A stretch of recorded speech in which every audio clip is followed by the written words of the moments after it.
Welcome to the Entrepreneurship Networking Program. Your host, Mila Jonathan Poko, and tonight we shall be talking about public procurement and MSMEs. And to help us further understand this topic, we're joined by Zambia Public Procurement Authority Principal Officer, Public Relations, Ms. Initu Musambatwa. Good evening. And good welcome evening. back. Thank welcome. you. Thank you. Good evening, viewers. We'll just go for a short break and we'll be back.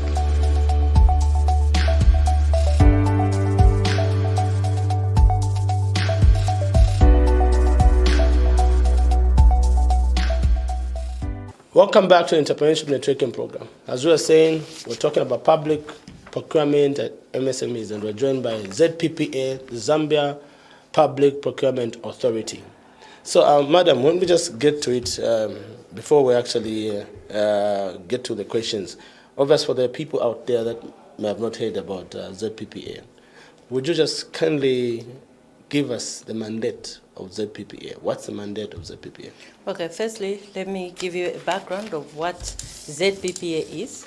ZPPA stands for the Zambia Public Procurement Authority, which came into existence in 2015. This was as a result of the act that was reviewed.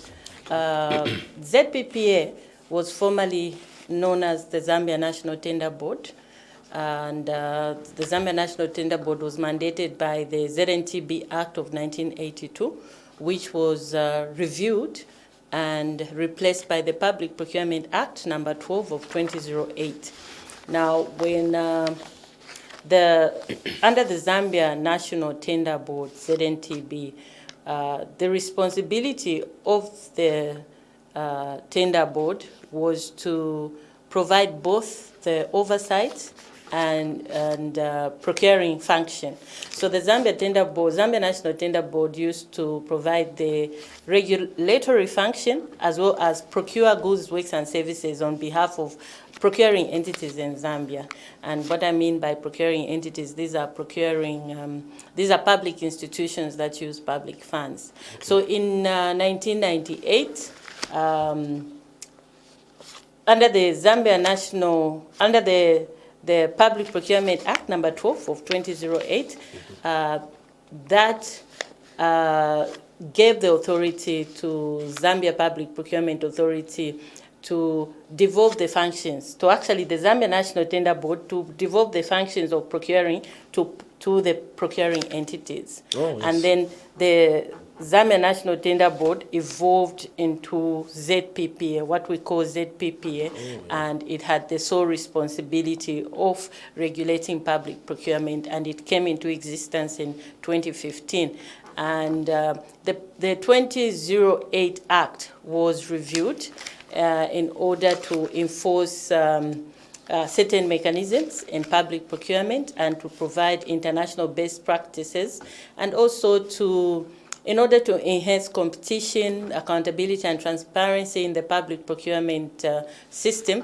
It had to be reviewed in 2020, okay. And so which gives the ZPPA the mandate. So there is an act which is called the Public Procurement Act number 8 of 2020, which gives the mandate to ZPPA to operate. So ZPPA is mandated by that act as well as the public procurement regulations of 2022. Oh, okay. Yes. Okay. And so the mandate of ZPPA can broadly be defined as regulatory, monitoring, capacity development, standard setting, information dissemination, and management in public procurement. That is the mandate of ZPPA.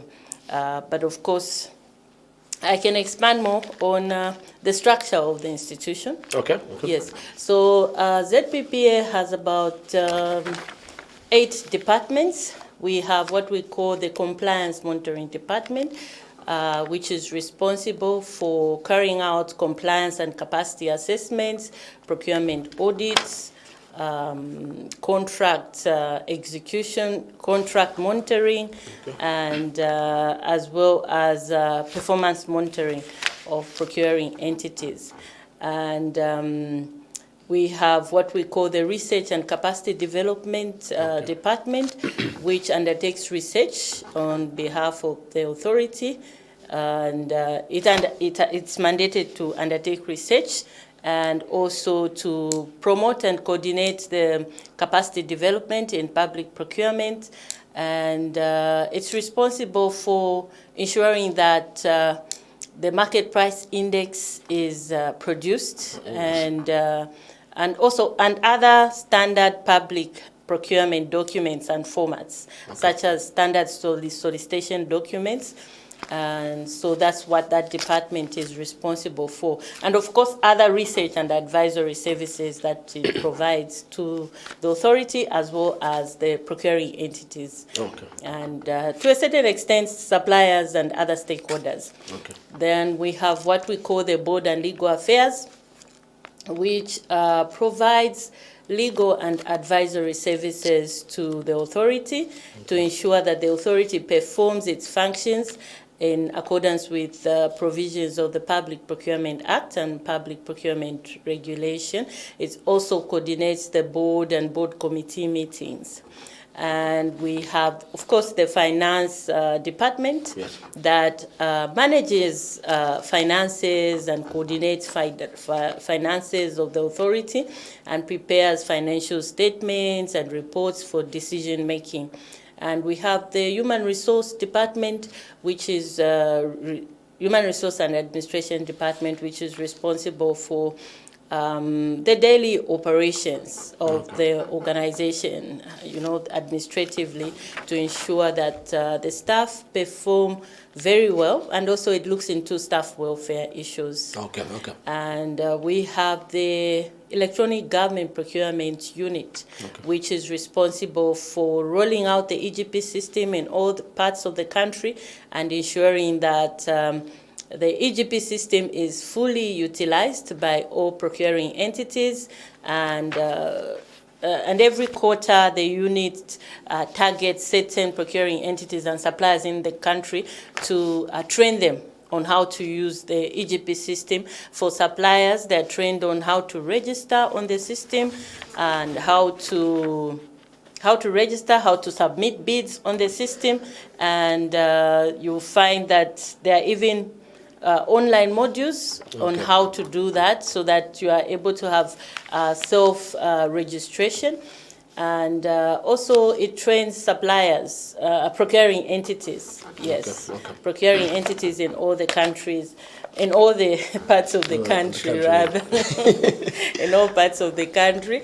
And we have ICT unit, which provides and supports the staff and the authority with the necessary ICT infrastructure, so that the authority is able to function effectively. And we have the internal audit, which manages internal controls, risk management, and also enhances corporate governance of the authority. And I think that's much about it. I like the organogram. I think it captures everything that that authority is doing, and actually it's a commendable structure. But anyway, let me take you back. The people that may not understand really, even if you've explained the mandate, but maybe I'll take you back. What is public procurement for a layman out there? Just to maybe say briefly what public procurement is. So public procurement is the acquisition of goods, works, and services in public procurement by a public entity, and these are institutions that use public funds. So that is public procurement. The other question I always ask, just to follow up on that same question, is how important is public procurement, especially in Zambia? Actually, in Zambia, of course. So globally, you'll find that most, according to a World Bank report, most of the economies use, most economies' public expenditure, you find that 15% of that is is usually as a result of public expenditure, as a result of public procurement processes. Oh, yes. So public procurement is very important when it comes to economic development, and with certain provisions that enable the participation of citizens, that can lead to the economic growth of the country. In this country, we have certain provisions, specific provisions that enable the economic participation and advancement of citizens. We have what we call the preference and reservation schemes, where under local authorities, the authority, ZPPA, has been able to issue guidance to local authorities, for instance, to ensure that they reserve certain procurements to citizen bidders under preference and reservation schemes. Citizen bidders in particular regions, to enable the development of particular regions and also to ensure that the citizens participate in the economic development of the nation. And so public procurement is very important because it steers such economic development in the country. And we have what we call community participation, as you know, under the Constituency Development Fund. We are seeing the local authorities, councils that are engaging in various public procurement proceedings or processes.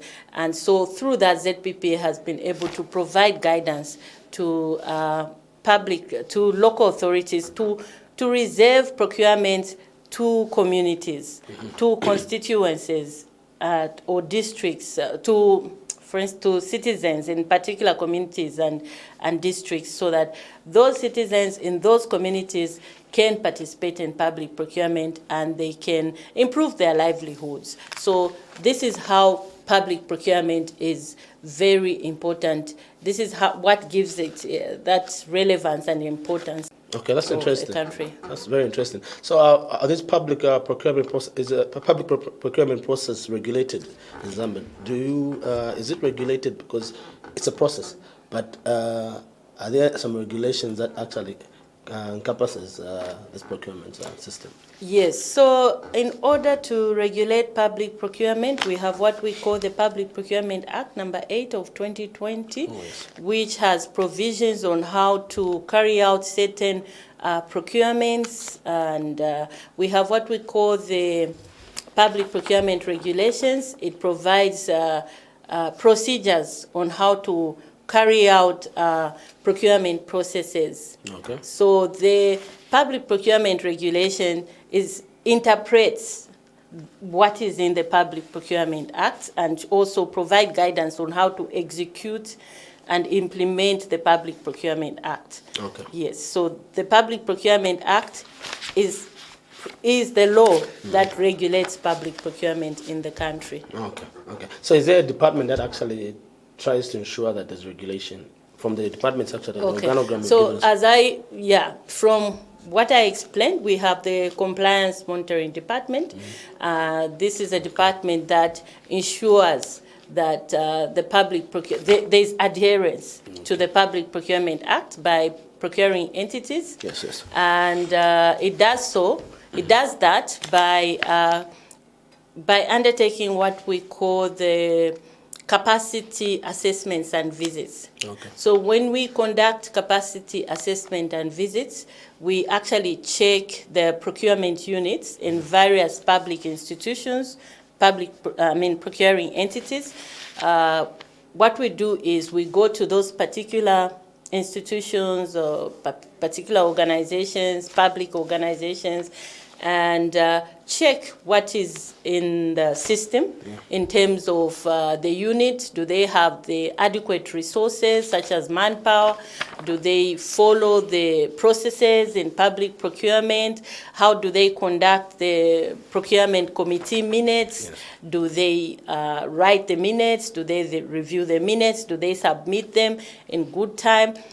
We check the reports such as direct bidding reports, quarterly reports, and we also look at the annual procurement plans. Do they submit these to the authority at the beginning of the year or before the year begins in order to ensure that they plan their procurements? And so there is a particular department that ensures that there is adherence to the Public Procurement Act, which is compliance monitoring. And also where we find that there are inconsistencies or the procuring entities are not compliant, we then recommend corrective measures, which have to be implemented in a specific time frame. And so when those corrective measures are not implemented, we then recommend sanctions to the controlling officers who may be permanent secretaries or chief executive officers or town clerks or town secretaries. We recommend those sanctions to the permanent secretaries so that they are able to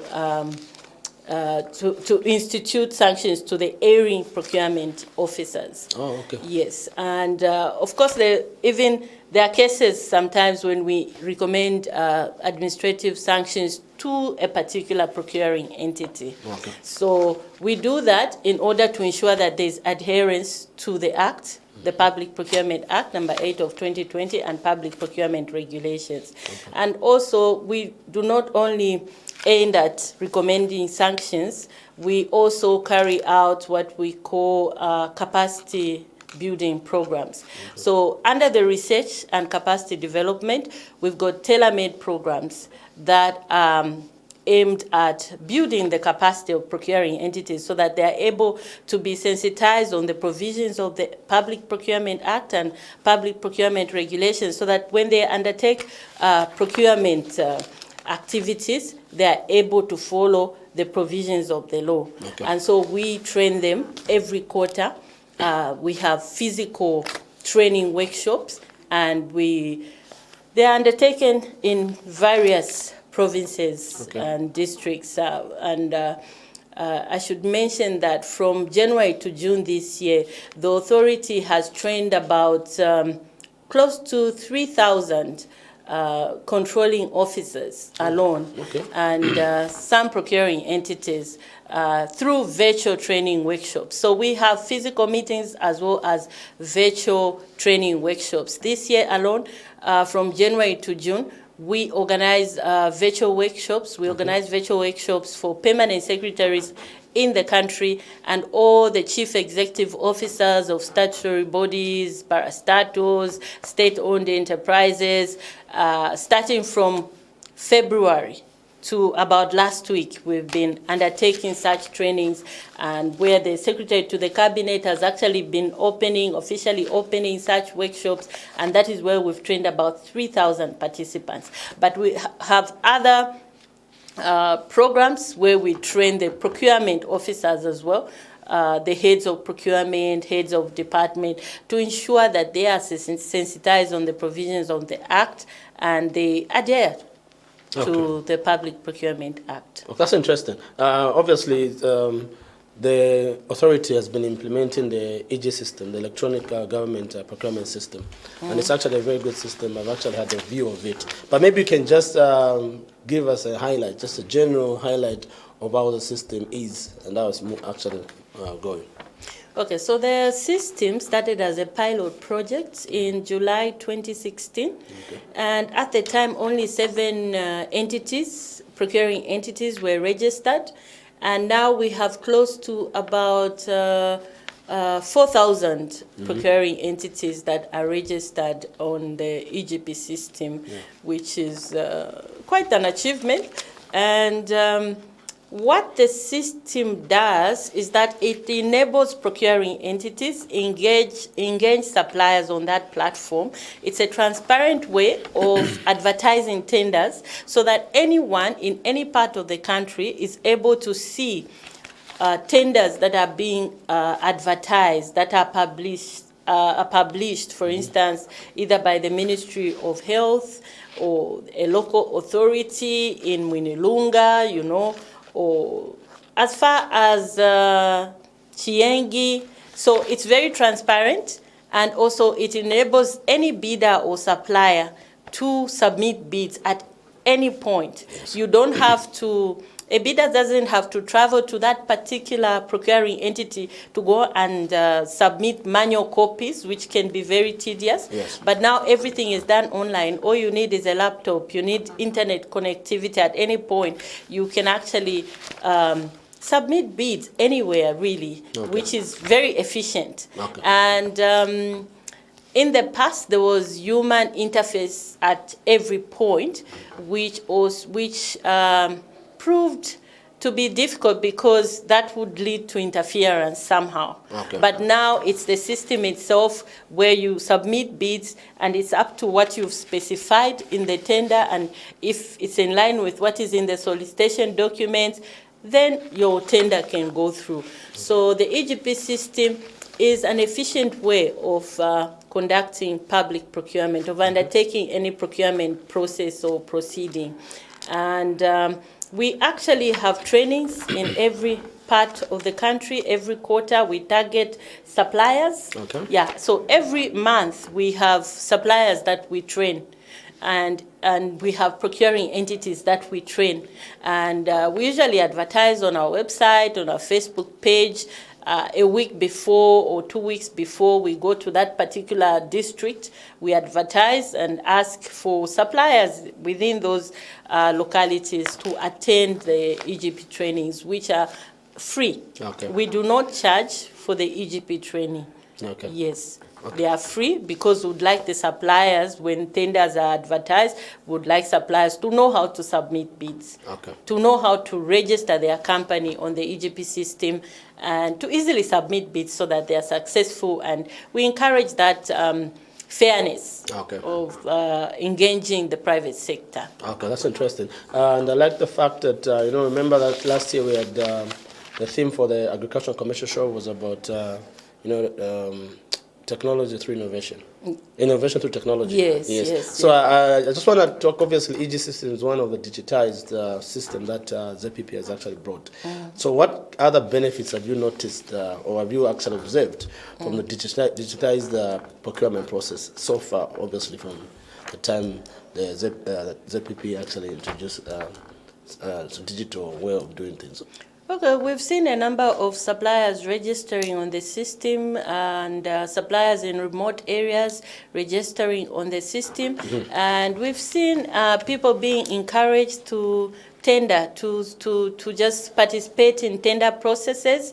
And I think it also it also gets rid of attitudes where people think it's all about who you know. Oh, yes, because yes. when you have that human interface, face by face, on one-on-one, you're able to think, okay, as long as I talk to this person and the person knows me or we agree on something, then I'll get a tender. But with the system, as long as you are able to submit what is required and you follow all the processes, there's high chance of being awarded the tender. Okay. So to a certain extent, there is some level of corruption that is avoided. Okay. Yes. So what's your uptake in the usage of the system? Of course, you've spoken a little about, suppliers are there, but what's your uptake? Has it been favorable? Have you seen the growth over the months, or over the years since the system was introduced?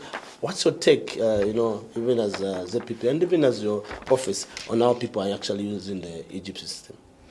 Okay, so for our office, of course, as a regulatory body, we introduced the system, and we have a procurement unit that does all the procurements through the EGP system. And as for procuring entities, we have about 579 procuring entities in the country, and so far about 400 are registered on the EGP system. Oh. So that is showing goodwill. Okay. And when it comes to suppliers, every year we are seeing an increase of suppliers, an increase in the number of suppliers that are registered on the system. Okay. So every year there's a big number that is added to the system. So it is favorable, and I think it's really working well for the suppliers. It will be good also to get views from the suppliers on what they think about the system. But on the part of ZPPA, I think the system is faring very well. No, but actually, it's actually good. I'm actually registered with ZPPA and actually get notifications, and which is actually very, very good. Yes. So it's always constant. It's always reminding me, oh, there's this service that is needed. So I think it's actually doing very well from our side, from my side. But then I'll take you back in the recent past. The President, His Excellency Hakainde Hichilema, constantly talk about obtaining value in public procurement through cost, quality, timely delivery of goods, works, and services.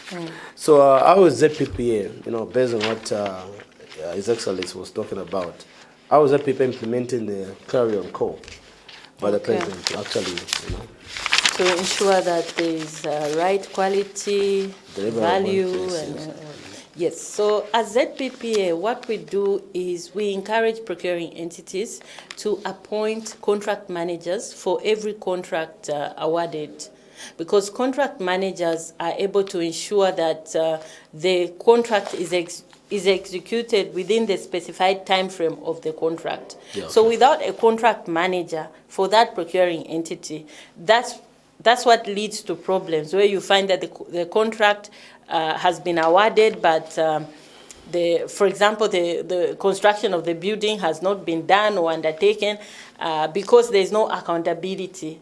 There's no one to supervise and check whether certain specifications are being fulfilled. So manager, sorry to catch you, the contract manager is from the entity. Yes, procuring entities. Okay. So what we do as ZPPA, we encourage the procuring entities. Okay. And we sensitize them on appointing contract managers, because it's there in the Public Procurement Act. And the Public Procurement Act provides that whenever a contract is awarded, there should be a contract manager that is appointed to oversee that contract. Okay. So that's on the part of a procuring entity. On the part of ZPPA, we have contract monitoring, where we have a team of officers that go in the field to ensure, to check, to see how the contract is being executed in terms of accuracy, timeliness, costs, and quality. So we check to see whether there are any variations, whether there are any irregularities, so that everything is done according to cost, according to the specification of time, and according to the quality and value stated in the contract. Okay. So that's what ZPPA does in terms of ensuring that there's cost, quality, and also there's timely delivery. Okay. So, and not only that, we have what we call the market price index now. Oh, yes. To ensure that there's a right cost or right value to every procurement. We check the market price index. We publish the market price index every quarter. Okay. So that procuring entities are able to refer to what is obtaining on the market in terms of the cost of goods, works, and services. So that's how ZPP has been able to respond to the call by the President. Okay. So suppliers, even though they come and complain to say, okay, when I'm bidding, the prices seem to be low. It's actually, ZPP has actually been transparent, because it's able to actually get the market price indexes, like on the average, then they actually publish. So they can we can actually check and say, okay, this is how this cost of this commodity is. Yes. Okay. So we actually get the price indexes from the market. Okay. And so we check, we find average prices for that particular, for commonly procured items. Okay. We are able to get the cost from the market. Okay. Yes. Okay. So. Okay. No, I wanted to ask, but then maybe you didn't finish on that part. Yes. So we're able. So if suppliers are able to complain to say the cost is low, then that is what is obtaining on the market. So the market price index reflects what is on the market in terms of commonly procured goods, works, and services. Yeah, I think. And we work in collaboration with the Zambia Statistics Agency, that is mandated to collect statistics in countrywide. That's data. So, yes, that's data on all the commonly procured items, you know. And we collaborate with Zambia Statistics Agency on that. So the market price index is well researched. Okay. Yes. I think it's actually very important that the suppliers actually get to actually view the market price index. You can actually be a good supplier, but you actually fall off from the bills of quantities, because you're charging at a cost that you feel it's it's comfortable for you, but it's beyond what's on the market. So anyway, you spoke about issues to do with adherence, just when you actually bring in a tender where people can get a service, where you monitor them. Can ZPP actually be able to terminate a service if you found wanted? Yes. Okay. So one of the functions of ZPPA is to carry out investigations in public procurement, and also to receive complaints from bidders, suppliers, and the general public on procurement proceedings. And we also we also look into appeals when suppliers submit certain complaints and they appeal about on a certain tender, saying that it wasn't fair and they cite certain irregularities. ZPPA is able to address those concerns by carrying out investigations, by addressing those issues. So there are cases where, of course, when reviewing procurement minutes and reviewing certain reports, as I explained earlier, that ZPPA usually reviews quarterly reports and reviews monthly reports and reports in public procurement submitted by public procurement, by procuring entities. So when we find irregularities of procedures, of certain procedures that were not followed in accordance with the Public Procurement Act, yes, ZPPA does recommend for the tender to be cancelled. Oh, okay. Yes, in line with the content, in line with the provision of the Public Procurement Act, ZPPA is able to actually recommend and advise a procuring entity to cancel a tender, and we do that. Okay. Yes. Okay. So that is one of our functions, and sometimes when we just look at the procurement committee minutes, we look at the reports, we're able to see the irregularities and advise that the procuring entity cancels the tender. Okay. Okay. Earlier in the program, you spoke of preferential, to citizens. Yes. Of course, when procuring services. So I just want to understand the Public Procurement Act. Does it have progressive clauses that encourage Zambian citizens to participate in the public procurement? So maybe you can give us some details there. Okay. So at the beginning of this year, as you know, the government increased allocation to the constituency development funds. Oh, yes. And so in order for certain procurements to be done and effectively, ZPP has been able to provide guidance on how such procurements can be done. And also to answer your question, the Public Procurement Act has certain clauses that particularly specify on prioritizing citizen bidder engagement in public procurement. Okay. And I did mention that the Public Procurement Act provides for preference and reservation schemes where procuring entities must be able to reserve certain tenders to particular suppliers in regions, in localities. Okay. And it also applies to specific manufacturing industries, okay, or suppliers that manufacture specific goods, works, and services in particular localities.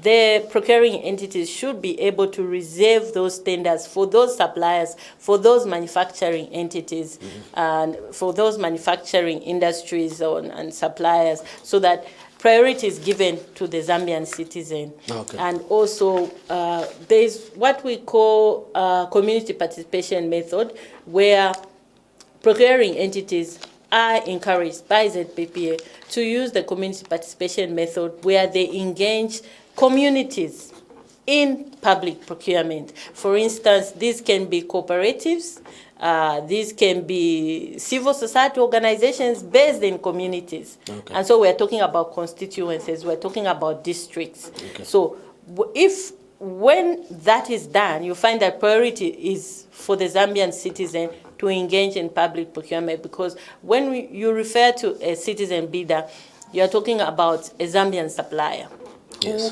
has a company registered in Zambia.